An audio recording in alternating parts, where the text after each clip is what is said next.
নমস্কাৰ অসম চৰকাৰৰ ফালৰ পৰা যেটো 4385টা টোটাল সিট আছে ইয়াতে পলিটেকনিক এডমিশনৰ বাবে ইতিমধ্যে অনলাইন এপ্লাই লোৱা হৈ আছে হেদিনাখন এটা ভিডিওত আপোনালোকক জনোৱা হৈছিল আজি ভিডিওত আলোচনা কৰিম যে কোনটো ইনষ্টিটিউচনত কি ব্ৰাঞ্চ আছে আৰু ইনষ্টিটিউচনসমূহ ক'ত অৱস্থিত আছে টোটাল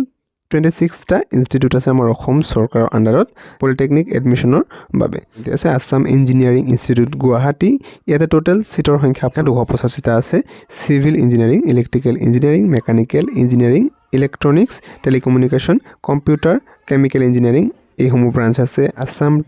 টেক্সটাইল ইনষ্টিটিউট গুৱাহাটী ইয়াতে টোটাল সিটৰ সংখ্যা আছে 70টা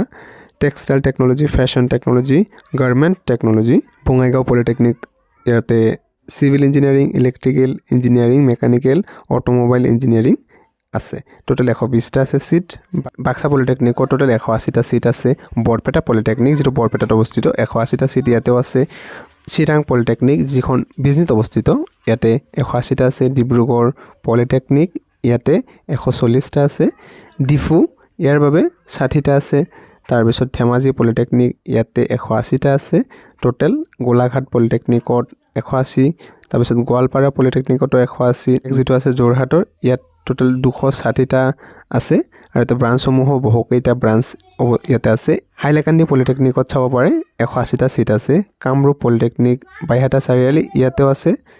180টা কৰিমগঞ্জ পলিটেকনিক ইয়াতে 180টা আছে নেক্সট লখিমপুৰ ইয়াতে 180টা আছে মৰিগাঁও 180 তাৰপিছত নলবাৰী ইয়াতে 180 নেক্সট 170 এটো হৈছে নগাঁও তাৰপিছত যেটো আছে ইয়াতে 120টা আছে এটো গুৱাহাটী PCPS গাৰ্লছ পলিটেকনিক ইয়াতে 120টা আছে 60টা আছে ৰেসিডেন্সিয়েল গাৰ্লছ পলিটেকনিক গোলাঘাটৰ নেক্সট 220টা আছে শিলচৰ পলিটেকনিকত নেক্সট 180টা আছে শোণিতপুৰ পলিটেকনিক ঢেকিয়াজুলি নেক্সট ইয়াতে 180টা আছে শিৱসাগৰ পলিটেকনিক তাৰপিছত ইয়াতে 180টা আছে ওদালগুৰি পলিটেকনিক ভেৰগাঁও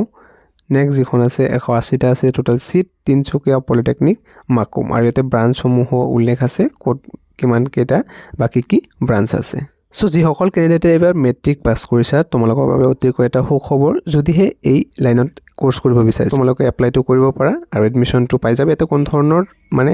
টেষ্ট লোৱা নহয় এডমিশনৰ ক্ষেত্ৰত মানে কোনো ধৰণৰ এক্সাম বা পৰীক্ষা লোৱা নহয় এতে মেৰিট ওয়াইজে সিলেকশনটো লোৱা হয় মেট্ৰিকৰ মাৰ্কছ অনুযায়ী যিসকল ক্যান্ডিডেটে মেট্ৰিক পাস কৰিছে তেওঁলোকে পাৰিবা বা আগতে যিসকলে হায়াৰ সেকেন্ডাৰী পাস কৰিলে তেওঁলোকেও পাৰিবা কোৱালিফিকেশনটো মিনিমাম ইয়াতে মেট্ৰিক পাস হলে হল আৰু এপ্লিকেশনটো চলি আছে আৰু এপ্লিকেশনৰ লাষ্ট ডেটটো মে মাহৰ 10 তাৰিখলৈকে ৰখা হৈছে ইয়াতে এপ্লাই কৰতে 300 টকা এটা পেমেন্ট ফিস ৰেজিষ্ট্ৰেচন ফিস মানে লাগিব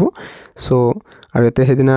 ইয়াতে কোৰ্সৰ ফিস সমূহ কিমান খৰচ পৰিব সেই সম্পৰ্কীয় ভিডিওটো জনাইছিল যদি তোমালোকে চোৱা নাই তেন্তে আগৰ ভিডিওটো চাই লবা তাতে ক্লিয়াৰ কৰা আছে ইয়াতে এপ্লাই কৰাৰ কিছুদিন পিছতে প্ৰথমতে ইয়াতে মেৰিট ওয়াইজ চাব পাৰে allotment of seat as per eligibility rank caste নাইবা category choice preference and availability of seat মানে ইনষ্টিটিউটত কিমান কেটা সিট আছে আৰু কিমান ক্যান্ডিডেট তাতে সিলেক্ট কৰিছে কোটা ওয়াইজ কাষ্ট বা ক্যাটাগৰী ওয়াইজ কোটা হিচাপে কিমানটা সিট আছে সেই হিচাপে ক্যান্ডিডেটৰ আৰু মাৰ্কস বা মেৰিট হিচাপে ইয়াতে ৰেংক প্ৰকাশ কৰিব ফাৰ্স্ট সেকেন্ড থাৰ্ড ফৰ এনেকৈ ৰেংক হিচাপে যাব সো তাৰ পিছত একসেপ্টেন্স অফ সিট থ্ৰু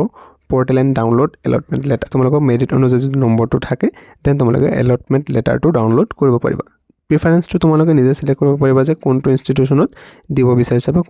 কোনখন ইনষ্টিটিউচনত পঢ়িব বিচাৰিছা তাৰ পিছত তোমালোকে কোঅৰ্ডিনেটৰৰ নম্বৰ কন্টাক্ট কৰিব লাগিব আৰু নিজে ডকুমেন্ট ভেৰিফিকেশনৰ বাবে যাব লাগিব এটা কি ডকুমেন্টছৰ প্ৰয়োজন হয় সেইখিনি আমি চাও আহা বয়সৰ প্ৰমাণপত্ৰ হিচাপে তোমালোকৰ মেট্ৰিকৰ এডমিট কাৰ্ডখন হলে হৈ যাব তাৰ লগত তোমালোকৰ মেট্ৰিকৰ মাৰ্কশিটখন ইয়াতে প্ৰয়োজন হ'ব তাৰ পিছত PRC বা পাৰ্মানেন্ট ৰেসিডেন্স সাৰ্টিফিকেট বুলি যাক কয় যে অসমৰ স্থায়ী বাসিন্দাৰ প্ৰমাণপত্ৰ হিচাপে সাৰ্টিফিকেট এখন থাকে বনাব লাগে সেইখন লগাব লাগিব আৰু যদি কোনোবা ক্যান্ডিডেটৰ এটো নাই তথাপি কি কৰিব লাগিব সেই সম্পৰ্কে যদি তোমালোকে জানিব বিচাৰা বা ভিডিও বিচাৰা কমেন্টত নিশ্চয়কৈ জনাবা মই জনাই দিম তাৰ পিছত প্ৰভিজনাল এলটমেন্ট লেটাৰ এটো তোমালোকে পৰৱৰ্তী সময়ত ওয়েবসাইটৰ পৰা ডাউনলোড কৰিব পাৰিবা মানে তোমালোকে কোনখন ইনষ্টিটিউচনত এলট বা সিট পাইছা সেইখন লৈ যাব লাগিব লগতে যদি SC/ST